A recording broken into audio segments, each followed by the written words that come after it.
hukum menjadi alat, menjadi instrumen untuk menekan posisi atau koalisi Pilpres 2024 dan Pak Mahfud setuju. Miris, KPK ngeluh ke Mahfud MD serba salah usut kasus Formula E. Ditulis oleh Sardi dari laman siwar.com. Anies kok jadi ribut mau dipanggil KPK? Saya bilang. Nah KPK-nya tuh begini, Pak, kami ini serba susah. Setiap kami mempersoalkan dana formula dan sebagainya, lalu dituduh mempolitisi, mau menjegal Anies, padahal tidak ada urusannya ini dengan Anies.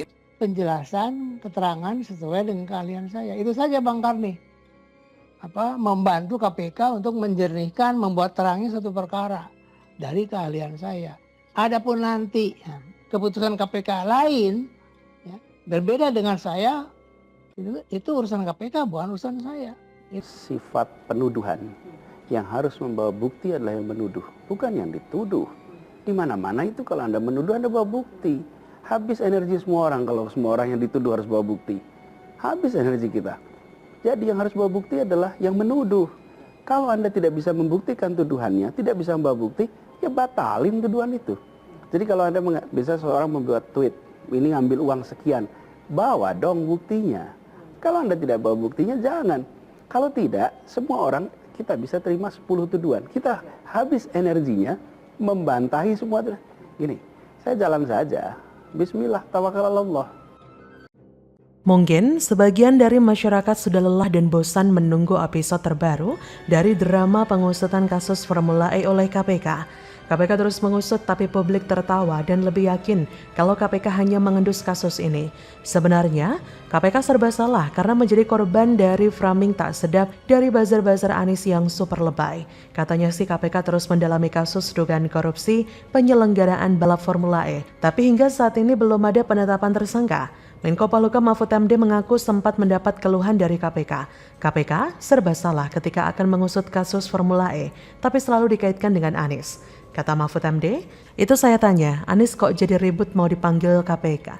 Anies kok jadi ribut mau dipanggil KPK? Nah KPK-nya itu bilang begini, Pak kami ini serba susah. Setiap kami mempersoalkan dana Formula E dan sebagainya lalu dituduhlah mempolitisi Anies. Padahal tidak ada urusan ini dengan Anies, ini temuan BPK. Kata Mahfud MD. Akhirnya penggiringan opini ini berhasil dan menjadi liar di telinga masyarakat. Ini membuat KPK dicap seolah sengaja melakukan framing untuk menjegal Anies. Apalagi saat ini Anies akan nyapres. Apalagi saat ini situasi bakal makin sulit bagi KPK karena Demokrat PKS baru-baru ini memutuskan mendeklarasikan Anies sebagai capres. Padahal KPK semata-mata hanya menjalankan tugas. Tapi saat ini posisi KPK makin sulit, jauh lebih sulit dari sebelum Demokrat dan PKS mendeklarasikan Anies. Kata Mahfud MD, memang sih kadangkala isu politik macam-macam. Kalau partai ini semuanya seolah menjadi pasien KPK lah. Intinya Mahfud menegaskan sebagai perwakilan dari pemerintah tak pernah melapor kepada presiden untuk melakukan jegal-menjegal. Jika terdapat opini demikian, maka dipastikan hal tersebut hanya tafsir publik. Kata Mahfud, tidak ada sama sekali, itu tafsiran publik saja. Saya tegaskan ke KPK kalau Anda mau menindak siapapun, jangan pertimbangkan politik. Saya bilang pokoknya kalau hukum tegakkanlah tanpa pertimbangan politik. Tidak usah tanya ke pemerintah. KPK sebenarnya terlampau lamban dalam mengusut kasus ini. KPK kalah lomba dengan pendukung Anies yang duluan membuat drama play victim. Mereka berhasil membuat kesan jika KPK adalah musuh yang sengaja membidik Anies agar gagal nyapres. KPK kecolongan, jadinya serba salah. Sekarang Anies katanya sudah dapat tiket capres karena meraih PT 20% untuk nyapres. Makin susah lah posisi KPK. Mau maju banyak ranjau yang bertebaran, mau mundur pun ada ranjau juga karena masyarakat sedang ikut memantau. Jujur saja, buzzer Anies sangat brutal dan tidak malu membuat isu segila mungkin demi memuluskan jalan Anies yang sebenarnya berlubang. Sekelas KPK pun dibikin sempoyongan dan sampai curhat ke Mahfud MD. Tapi apapun itu KPK harus tetap konsisten dan tegas. Kalau memang misalnya Anies terlibat, hukum harus tetap ditegakkan. Tak ada jalan lagi. Kalau KPK mundur karena takut di framing aneh-aneh, berarti KPK takut dengan tekanan opini dari masyarakat. KPK jangan sampai takut ya karena tekanan massa. Sejarah sudah membuktikan takut akan tekanan massa hanya akan menghasilkan kegilaan yang menjijikkan. Kalau KPK takut, ya sudahlah, anggap saja kasus Formula E ini tidak pernah ada. Atau lebih baik hentikan saja kasus ini dan bilang tidak ada pelanggaran hukum atau merugikan negara.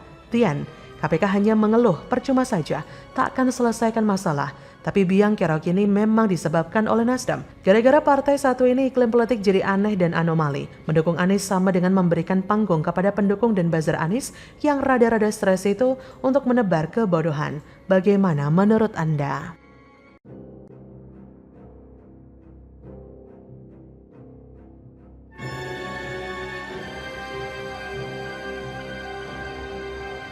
Tata Kujiati sebut dugaan korupsi bansos beras busuk adalah fitnah keji kepada Anies. Ada yang sengaja taruh beras busuk di gudang, lalu tuding Anies. Goblok dan halu jadi satu. Itulah pendukung Abot.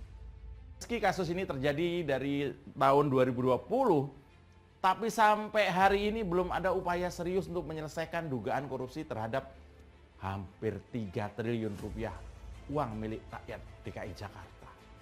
Bahkan Anies sudah diganti dengan Pak Heru, tapi kasus ini nggak kunjung menemukan titik terang. Betapa memalukannya Anies. Lupa saya. Belum tentu punya malu. Jadi kalaupun ya mereka kerjaannya sebulan ini cuma main Twitteran saja, ya mereka tetap akan mendapatkan bayaran. Ya contohnya Tata Ujiati ini. Dia setiap hari ini terlihat sibuk belain Anies Baswedan di Twitter. Pokoknya ya mau benar ataupun salah, Anies Baswedan ini wajib untuk dibela. Salah satu mantan anggota tim Gubernur untuk Percepatan Pembangunan TGUPP era Anies Baswedan, Tatak Ujiati, mengomentari adanya dugaan korupsi bansos COVID di DKI Jakarta pada 2020 lalu.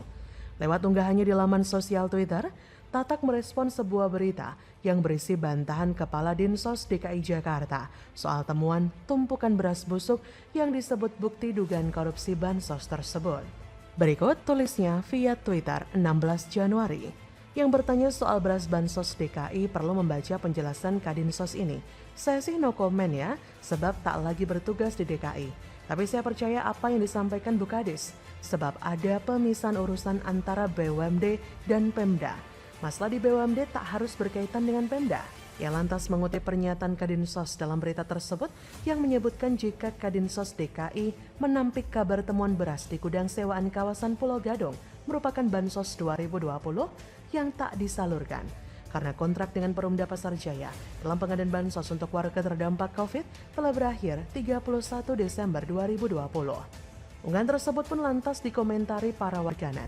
Beberapa bahkan setuju bahwa dugaan tersebut tidaklah benar. Ya, tahulah kehadiran para pendukung Anies.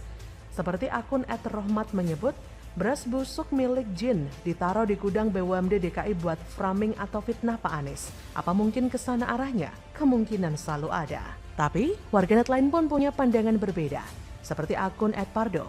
Ya elah, dari semua koruptor-koruptor yang ada, emang ada yang langsung ngaku? Kagak ada. Semua juga pasti ngebantah di awalnya. By the way, hukum alam, sesama maling biasanya saling melindungi. Kemudian dari akun @roni, gerakan cuci tangan, sembari memberikan sindiran.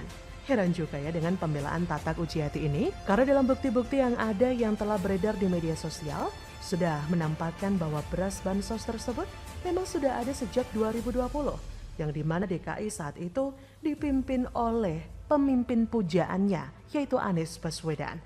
Ataukah mungkin Tatak juga terlibat dalam penyelewengan beras bansos tersebut? Ya seperti kata netizen tadi, sesama maling biasanya saling melindungi. Sebagai TGUPP yang dekat dengan urusan balai kota, bisa jadi ia ikut menikmati hasil dari mega korupsi tersebut. Saya sih percaya. Dari caranya merespon dugaan korupsi beras bansos saja sudah jelas, dia ini ingin menghindar dan membela diri agar tidak ketahuan. Bahkan PLT Kepala BP BUMD Jakarta, Fitria Rahadiani mengatakan pihaknya telah berkoordinasi dengan Perumda Pasar Jaya terkait dengan kabar penimbunan beras di gudang miliknya. Fitria menjelaskan beras yang ada di Pulau Gadung merupakan stok sisa dari retail perusahaan. Namun Fitria tidak menjelaskan secara rinci mengenai kondisi stok beras tersebut. Ia hanya menyampaikan nantinya pihaknya akan melakukan lelang pada akhir bulan ini. Yakin beras busuk mau dilelang?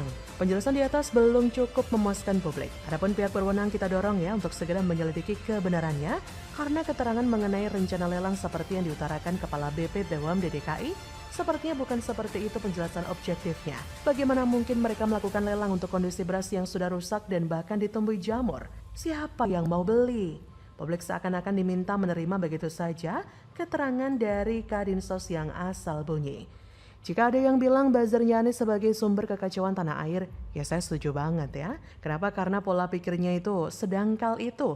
Bayangkan saja betapa kehancuran DKI Jakarta di bawah kepemimpinan Anies. Kemudian dia masih dipuja-puji bak bintang superstar, dibela dan dianggap sebagai juru selamat.